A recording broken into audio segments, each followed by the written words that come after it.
This is a little speaker, amplifier speaker I built for the CP80 about 12 years ago, but for various reasons it had to come down and be stored in the garage. I've just turned it round to discover that she suffered a little bit of damage. I really love the colour. It doesn't show up very good on the screen with the camera. I've left you drilled there to give you an idea of the size.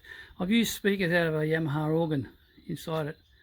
Anyway, I really wanted to get that coloured vinyl to do the CP, but in the intervening 12 years since I built this thing, the company I bought the vinyl from is gone, and I have not been able to find anything near that colour anywhere.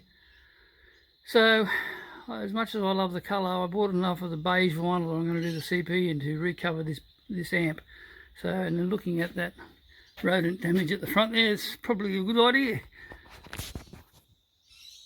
This part on the top is the bottom section of the piano. It has all the action in it, and it's currently sitting on top of the transport lid. That's this one down here. So it's upside down so I can work on it. So I just pulled the old vinyl off, and I've got a fair bit of the glue off. I read on another site somewhere, someone said use a belt sander to take the old glue off. So I bought one of these at our local harbour shop here in Australia called Bunnings. It's a bit like, I don't know, big box store or whatever in the US.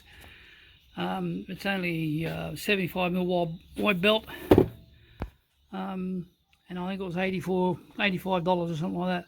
What a ripper, what a game changer. I wish I'd had one of these 40 years ago. It just rips into the glue. There's still some on here, but nothing compared to what it was like. I've still got to go with the scraper, and I've got bits I've got to fill, and you know, I'm still going over it with acetone as well, as to get the final residue off. But yeah, when I did this 40 years ago, it was all done by hand with a heat gun. It took me forever, and like just doing this lid here this afternoon has taken me about 10 minutes with the sander. You got to hang on to it though, once to get away.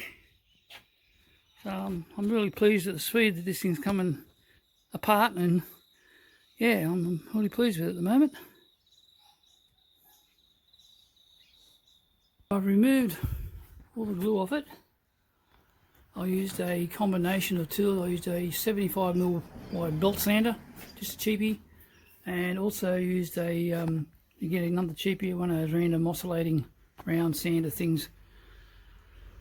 Once I'd got as much off as I could with the tools, with this carbide tipped scraper, they call it a pull scraper because you pull it towards you like that. Got most of that off. Then I went over with acetone on a rag. If you're doing something like this and you're going to use acetone, use some gloves, because acetone's not nice to absorb into your skin.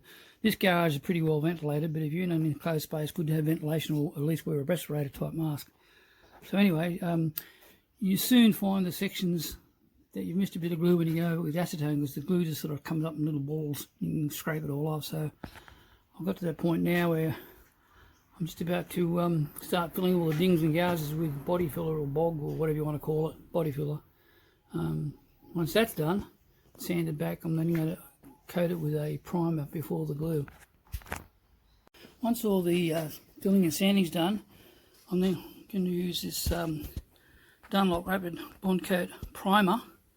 1 litre tub of that's about $50 in Australia. And then I'll be using, once that's dried, I'll be using this Dunlop vinyl adhesive, which is about $28 Australia. Someone online, I picked it up, they said don't bother using contact glue, use just a vinyl adhesive. So to test it out, I put some primer on this lump of wood the other night, and then I glued a bit of the old vinyl down.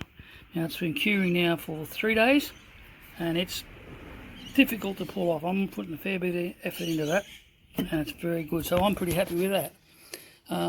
If I was to use spray cans of contact adhesive, you'd be looking at anywhere from $25, $30 to $40, $50 a can out here in Australia, and you'll use at least 5 or 6 cans to do this whole job, maybe even more. I'm going back on my memory from 40 years ago.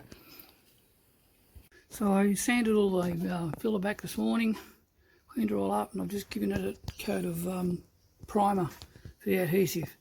I've only done it at the edges because I'm going to put the new vinyl on the bottom here first, get that all rolled out and glued on, and then after it's cured we'll turn it over, and then I can do the sides. There's a couple of little spots a little bit tricky. I haven't quite worked out how I'm going to do them yet, but I'm sure we'll work something out.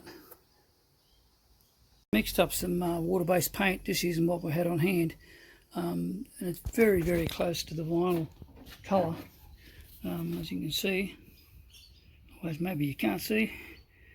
Anyway, it's pretty close. And the idea being there's a join down here on all four corners, and yeah, the idea is if the vinyl ever sort of pulls apart a little bit at the join, it won't be quite so obvious because the substrate underneath will be a very similar colour.